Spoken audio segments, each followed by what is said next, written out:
Hello my friends, नमस्कार दोस्तों। आम लोकसभा चुनाव 2024 की प्रक्रिया के संपन्न होने के बाद, मतलब जिस बूथ पर आप गए हैं वहाँ पे चुनाव संपन्न होने के बाद पीठासीन पदाधिकारी को बहुत से फॉर्मेट जमा करने पड़ते हैं। इससे रिलेटेड मेरा वीडियो आपके पास लगातार आते रहा है ताकि आपको किसी प्रकार की समस्या का सामना नहीं करना पड़े। इसी क्रम में आगे बढ़ते हुए आज हम आपके पास लेके आए हैं पीओ की डायरी। पीठासीन पदाधिकारी द्वारा का जो सबसे मोस्ट इम्पॉर्टेंट है वो है 17C और पीठासीन पदाधिकारी की डायरी। 17C का वीडियो मेरा अपलोड हो चुका है। अच्छा रिस्पॉन्स आप लोगों से मुझे मिला है। आशा है कि उसी कड़ी में ये बात जो हम आपके सामने आज रख रहे हैं, पीओ की डायरी को किस प्रकार भरा जाएगा, शुरू से अंत तक वीडियो के साथ आप बने रहेंगे, आपको किसी प्रकार की समस्या नहीं होगी। आइए दिखाते हैं आपको। हम यहाँ पर जो बात कर रहे हैं वो डमी पेपर में जो प्रोविज़न दिया रहता है उसी के आधार पर। वहाँ पे हो सकता है कुछ इधर उधर हो फाइनल पेपर में, लेकिन संभावना रहती है 99% कि सेम फॉर्मेट जो डमी पेपर में दिया जाता है उसी के आधार पर इलेक्शन बूथ पर हम लोग जब जाते हैं तो वहाँ पर वही फॉर्मेट मिलता है। मैं भी आपके साथ एक पीठासीन पदाधिकारी के रूप में इलेक्शन पर बूथ पर जाऊँगा और जो ऑब्जर्वेशन हमको मिला है उसी ऑब्जर्वेशन को हम आपके साथ रख रहे हैं, शेयर कर रहे हैं, ताकि आप भी हमने आसानी से उस काम को कर सकते हैं। आइए यहाँ देखिए, पीठासीन पदाधिकारी की डायरी। वो फॉर्मेट में जो डमी पेपर में दिया रहता है वो क्या है लिखा हुआ। पहले देखिए, पहले एक नंबर में लिखा हुआ है निर्वाचन क्षेत्र का नाम। तो निर्वाचन क्षेत्र का नाम आपको यहाँ लिखना है। तो वहाँ पे आपको ध्यान रखना है कि लोकसभा निर्वाचन क्षेत्र और विधानसभा निर्वाचन क्षेत्र, एक लोकसभा में 6-7 विधानसभा होता है, तो दोनों का आपको जिक्र कर देना है।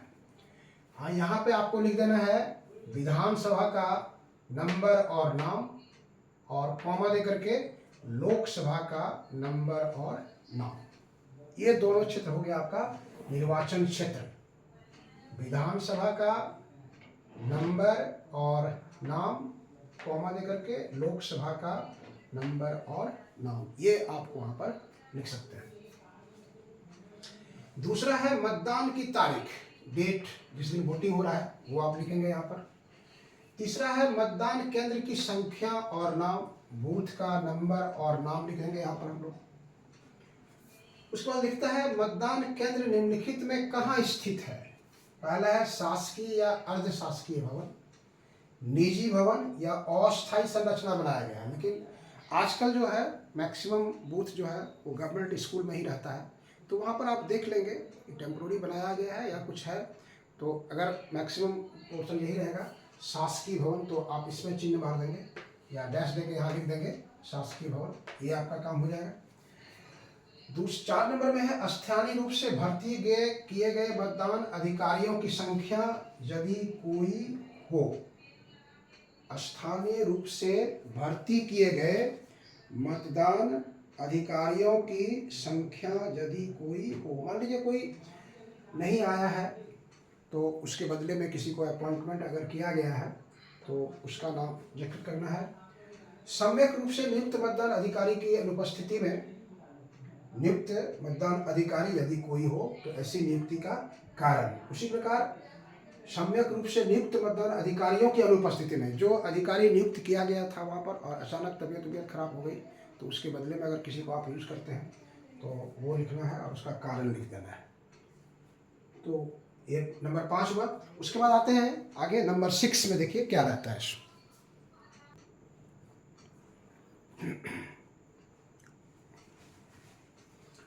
उसके बाद आपको 6 नंबर में लिखना है ईवीएम की जानकारी देनी है, इलेक्ट्रॉनिक वोटिंग मशीन।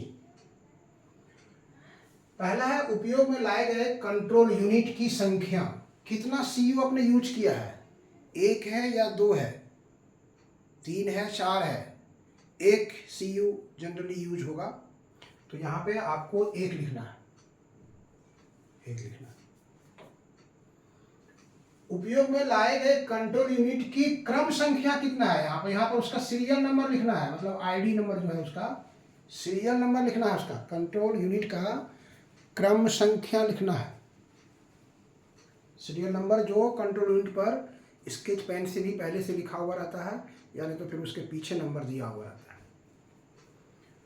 उपयोग में लाए गए बैलेट यूनिट की संख्या, कितना बैलेट यूनिट है।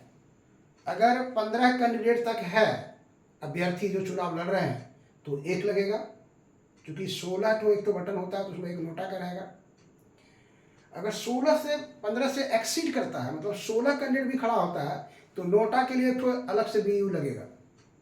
अगर 19 कैंडिडेट खड़ा है तो 19 के लिए 1 में 16 रहेगा और 1 में 3 प्लस 1 नोटा 4 बैलेट यूनिट आपका वर्किंग कंडीशन में रहेगा।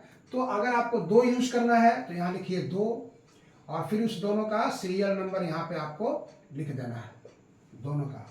उपयोग में लाए गए बैलेट यूनिट की क्रम संख्या कितना है। उसी प्रकार वीवीपैट, उपयोग में लाए गए वीवीपैट की संख्या कितना हुआ।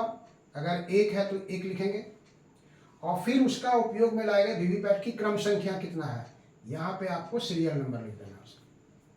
तो EVM मशीन का कंप्लीट जानकारी हम लोग PO की डायरी में लिख देते हैं।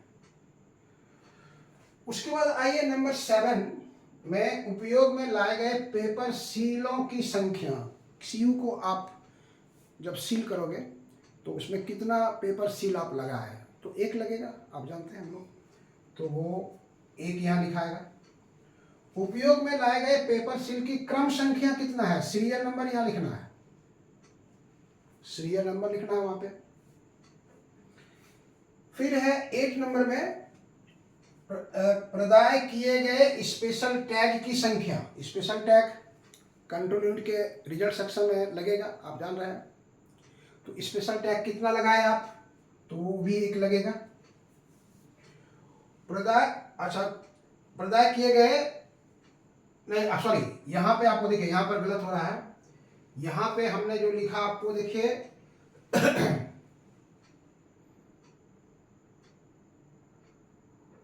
यहाँ पे एक कॉलम हालांकि छूट गया लगता है कि उसमें वो डमी पेपर जो दिया है उसमें यहाँ पे होना चाहिए प्रदाय किए गए पेपर सीलों की संख्या कितना आपको मिला है।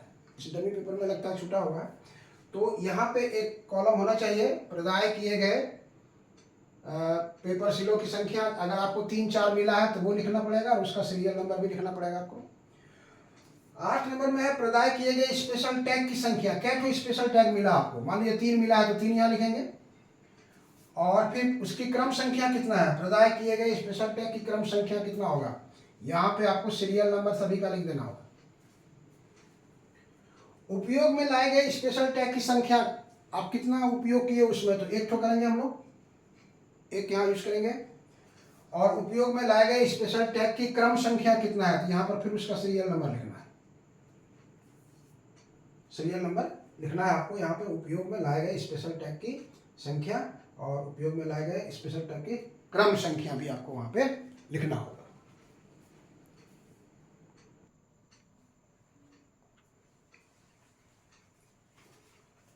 उसके बाद कितना आपने स्पेशल टैग वापस किया, वापस किए गए स्पेशल टैग की संख्या और वापस किए गए स्पेशल टैग की क्रम संख्या कितना था, वो आपको यहाँ पे लिख देना।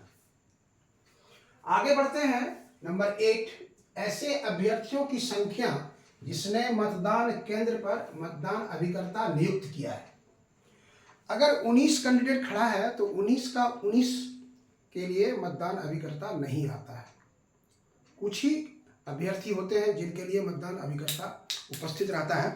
तो आपको ऐसे अभ्यर्थियों की संख्या लिखना है जिसका कि आपके बूथ पर पोलिंग एजेंट अपॉइंटमेंट हुआ है, मतदान अभिकर्ता के नियुक्त किए गए हैं, उसकी संख्या लिख देना है। मान लीजिए 19 में से 7 का है तो हम लोग 7 यहाँ लिख देंगे। एग्जाम्पल है मेरा, ये एग्जाम्पल है उदाहरण के लिए।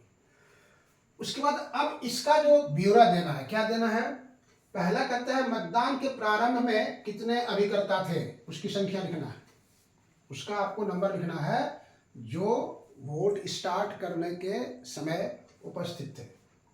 मतदान अभिकर्ता की संख्या जो विलंब से आए थे, वोटिंग स्टार्ट होने के बाद कौन कौन अभिकर्ता आए हैं, कितने आए हैं, उसकी संख्या आपको यहाँ लिखना है। मतदान समाप्ति के समय उपस्थित मतदान अभिकर्ताओं की संख्या, जब वोट आपका क्लोज हो गया तो उस समय आपके पास कितने मतदान अभिकर्ता उपस्थित थे, उसकी संख्या यहाँ पर आपको लिखना है। उसके बाद 10 नंबर में आइए, देखिए 10 नंबर पर आपको थोड़ा ज़्यादा फोकस करना है। मतदान केंद्र पर नियत मतदाताओं की कुल संख्या कितना है। वोटर लिस्ट जो चिन्हित नामावली जो है, निर्वाचन नामावली जो P1 के पास है, उसमें कितने वोटर लिस्ट, उस वोटर लिस्ट में कितने वोटर के लिए वो मतदान केंद्र बनाया गया है, उसकी संख्या आपको यहाँ पे लिख देना है। अगर मान लीजिए 550 है तो हम यहाँ 550 लिख देंगे।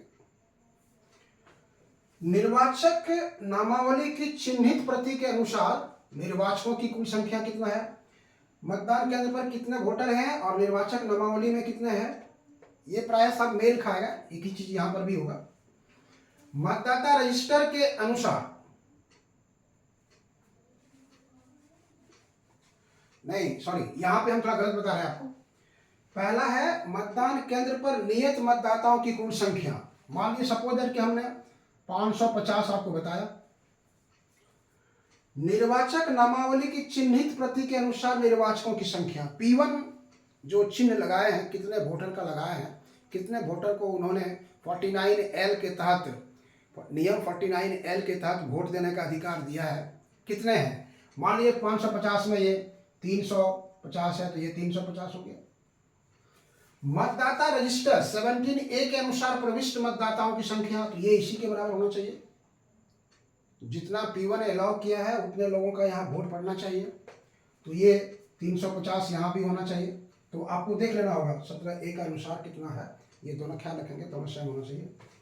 वोटिंग मशीन के अनुसार रिकॉर्ड किए गए मतदाताओं की संख्या, ये भी इतना ही होना चाहिए। ये सब हमने एक एग्जाम्पल बताया आपको, ये भी आपको एग्जाम्पल के रूप में बता रहे हैं। टोटल वोटर्स था कितना, 550, 350 ने वोट दिया है, तो वो निर्वाचक नामावली में भी होना चाहिए, 17A मतदाता रजिस्टर में भी होना चाहिए, और EVM का रिकॉर्ड भी यही होना चाहिए। उसके बाद मतदाताओं की संख्या, जिन्होंने वोटिंग मशीन के साथ मतदाताओं की संख्या जिसने मत न देने का निश्चय किया, तो उसमें आपको बताया 49O और 49M के तहत दो कंडीशन होता है, जो वोट देने से इनकार कर सकता है या हम लोग इसको रोक सकते हैं। तो वो अगर कोई है तो उसकी संख्या लिखना है।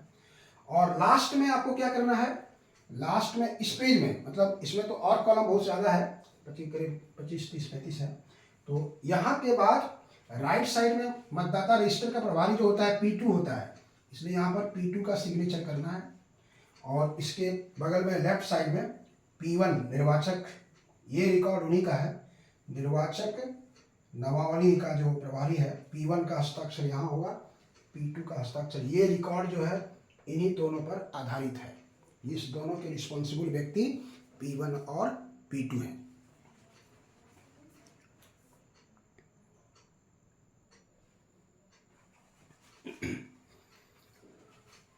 उसके बाद 11 नंबर देखिए क्या कहता है, निर्वाचकों की संख्या जिन्होंने मत दिए, जितने लोगों ने वोट डाला उसके बारे में आपको लिखना है। कितना पुरुष थे, कितनी महिला थी, कितने थर्ड जेंडर थे, और टोटल आपको यहाँ पे लिख देना है। पुरुष, महिला और थर्ड जेंडर जो है उसके बारे में चर्चा करते हुए आपको, अगर ये बूथ पर कोई है तो उसका चर्चा होगा, नहीं होगा तो फिर नील करके इस दोनों को जोड़ करके आपको यहाँ लिखना है। अव्याक्षेपित मत, चैलेंज्ड वोट के बारे में लिखना है। कितना को आपने स्वीकृत किया चैलेंज वोट देने के लिए, नहीं है तो फिर नील लिखाएगा। कोई अगर नहीं हुआ तो नील लिखाएगा, अगर किसी को किए हैं तो किए हैं। और तस्वीर में यहाँ लीजिए, अगर नहीं कोई दिया है तो नॉट एप्लीकेबल आप लिख सकते हैं यहाँ पर से। तो ये पूरा फॉर्म हमको नहीं भरना है, यानी तो फिर यहाँ पर नील, यहाँ पर नील। और कोई राशि जब्त की गई रकम, मतलब जब्त की गई राशि, तो ये भी आपका नील हो जाएगा। अगर कोई चैलेंज नहीं किया है, तो अगर किया है तो उसका ब्यौरा आपको लिखना देना होगा। EDC के द्वारा मत देने वालों की संख्या, EDC जो इलेक्शन ड्यूटी में है, उस बूथ पर है, तो वो अपना वोट डाल सकता है। ऐसे कितने वोटर थे जिसने ईडीसी के द्वारा दिया गया है, तो उसकी बारे में आपको यहाँ पे चर्चा करना है। प्रवासी निर्वाचकों की संख्या, जो ओवरसीज हैं उनकी संख्या अगर कोई है तो उसको आपको यहाँ पर लिखना है।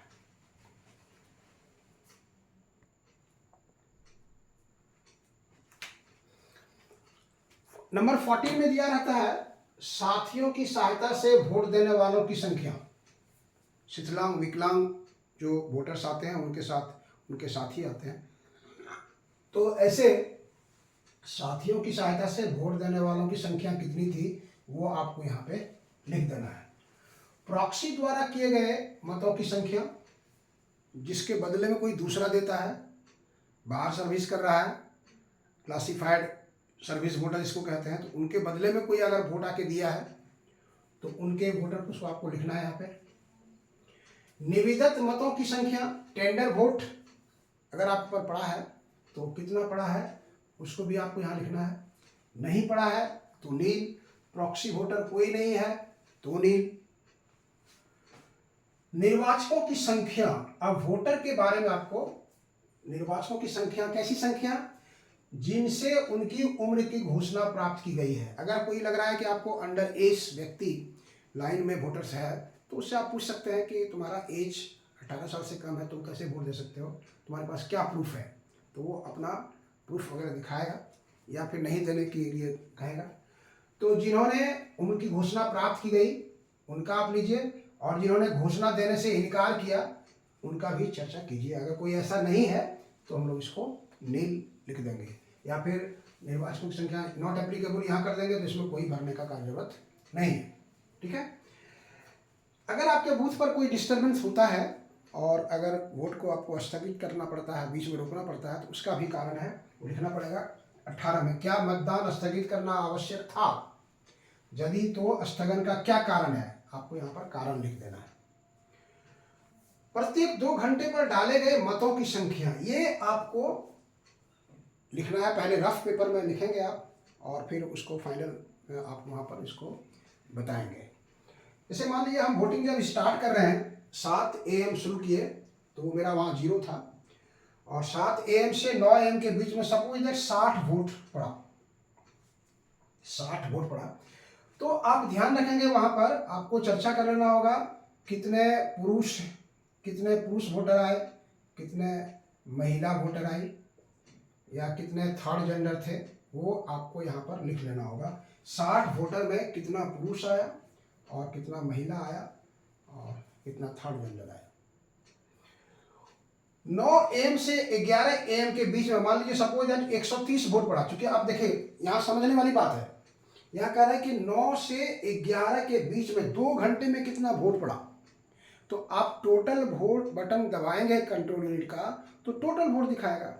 तो उस समय मान लीजिए आपको आ गया वहां पे 130 आ गया, तो 130 में 60 तो पहले पड़ा हुआ है, तो यहाँ पर आप माइनस कर दीजिए 60 और माइनस कर दीजिए और यहाँ पर लिख दीजिए 70 वोटर्स जो है 9 AM से 11 AM के बीच पड़ा है।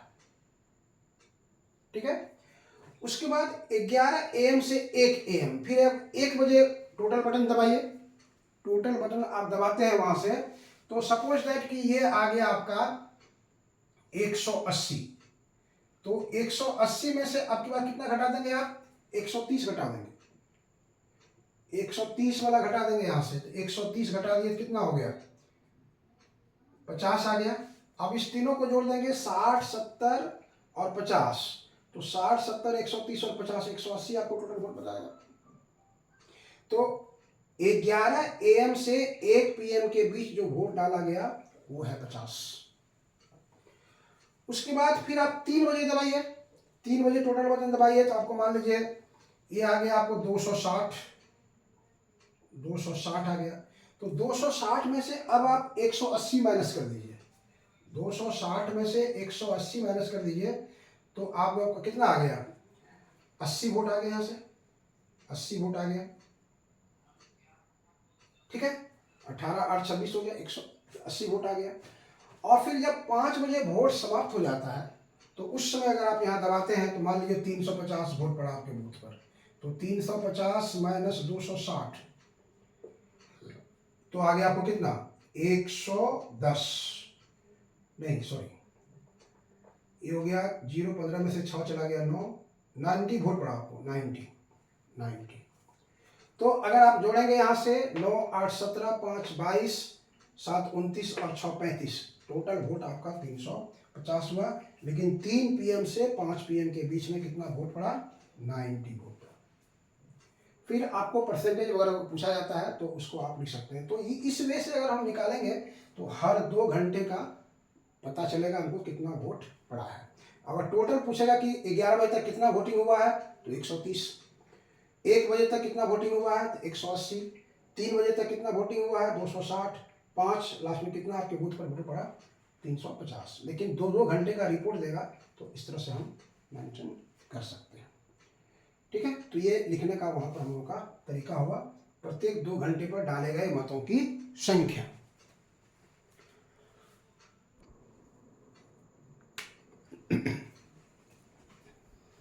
टोटल 27 कॉलम है पीओ की डायरी में। 20वां नंबर पर आइए, देखिए क्या कहता है। मतदान समाप्त होने के समय कतार में लगे हुए मतदाताओं की संख्या जिसको पर्ची दिया गया है।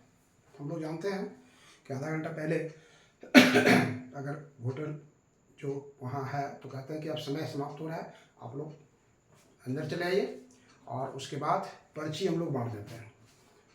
तो पर्ची जो बांटते हैं उसमें कितने लोगों को पर्ची दिया गया है उसकी संख्या आपको यहाँ पे लिख देना है। अंतिम मतदाता के मत देने का समय, ये आपको ईवीएम में रिकॉर्ड होगा कि लास्ट वोटर कितने बजे वोटिंग किया था, वो समय आपको वहाँ लिख लेना है, उसके साथ मेल करेगा वहाँ से। उसके बाद देखिए 21 नंबर में है निर्वाचन अपराधों का विस्तृत विवरण। इसमें 3, 4, 5 कॉलम रहता है, तो उतना हम यहाँ पर नहीं लिख रहे हैं, तो आपको हम बता देते हैं क्या क्या कॉलम रहता है वहाँ पर से, आप ध्यान देंगे वहाँ से। 21 नंबर में है निर्वाचन अपराधों का विस्तृत विवरण। निर्वाचन अपराधों का विस्तृत विवरण, मामलों की संख्या। पहला है मतदान केंद्र से 100 मीटर की दूरी के अंदर मत में प्रचार। कोई मत प्रचार वहाँ पर कर रहा था क्या, उसको वहाँ पर आप लोग अलाउ नहीं करेंगे, इसलिए यहाँ पर नो लिखा जाएगा। मतदाताओं द्वारा प्रतिरूपण करना, ये नो होगा। मतदान केंद्र पर किसी सूचना की सूची या अन्य दस्तावेज को कपटपूर्वक बिगाड़ना, नष्ट करना, हटाना, जो भी है इस सब में नहीं होता है, हम लोग उसको कर देते हैं। मतदाताओं को रिश्वत देना, मतदाता और अन्य व्यक्तियों को भयभीत करना, मतदान केंद्र पर कब्जा करना, ये सब आपको निर्वाचन अपराधों का विस्तृत विवरण अगर कोई है ऐसा तो आपको लिखना है। नहीं है तो यहाँ पर हम लोग सीधे लिख देंगे नॉट एप्लीकेबल। इस केंद्र पर, इस मतदान केंद्र के लिए ये एप्लीकेबल नहीं है। वो 5 पॉइंट का हम लोग कोई चर्चा नहीं करके वहीं पर लिख देंगे। अगर कोई घटना घटती है तो यहाँ पर नॉट एप्लीकेबल नहीं लिखेंगे, और अगर उसमें जो 5 पॉइंट 6 पॉइंट दिया गया है, मतदाताओं को भयभीत करना, मतदाताओं को रिश्वत देना, मतदान केंद्र पर कब्जा, तो ये सब आप मेंशन करेंगे। नहीं है तो यहीं पर हम लोग नॉट एप्लीकेबल लिख देंगे।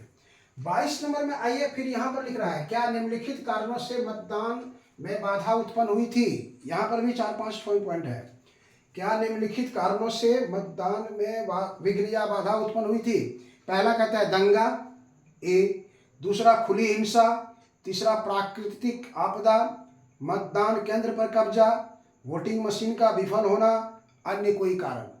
तो इसमें से अगर कोई होता है तो आप चर्चा करेंगे, नहीं होता है तो यहाँ पर आप सीधे लिख देंगे नॉट एप्लीकेबल।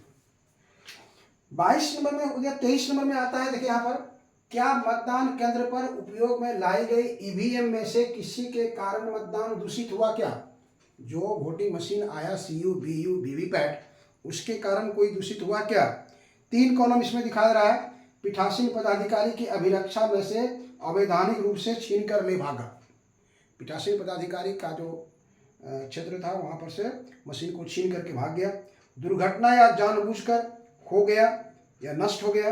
क्षतिग्रस्त, छेड़छाड़ किया उसके साथ, तो कोई है तो उसका ब्यौरा यहाँ पर आपको देना होगा इसके साथ। अगर नहीं है तो नॉट एप्लीकेबल। 24 नंबर देखिए कह रहा है अभ्यर्थी या अभिकर्ता द्वारा कोई गंभीर शिकायत की गई क्या। जो कैंडिडेट खड़े हुए थे उनको कुछ लगा क्या कि इस बूथ पर मेरे खिलाफ या किसी पार्टी के ये शिकायत है, तो वो वहाँ पर वो अगर आपके पास करता है तो उसकी चर्चा आप वहाँ करेंगे। 25 नंबर में है विधि व्यवस्था को भंग करने संबंधी मामलों की संख्या। विधि व्यवस्था को भंग करने संबंधी मामलों की संख्या कोई है तो ठीक है, नहीं तो नील लिखेंगे। 26 नंबर में है मतदान केंद्र पर की गई त्रुटियों और अनियमितताओं का रिपोर्ट। कोई अगर है तो उसका रिपोर्ट लिखेंगे, नहीं है तो नील करेंगे।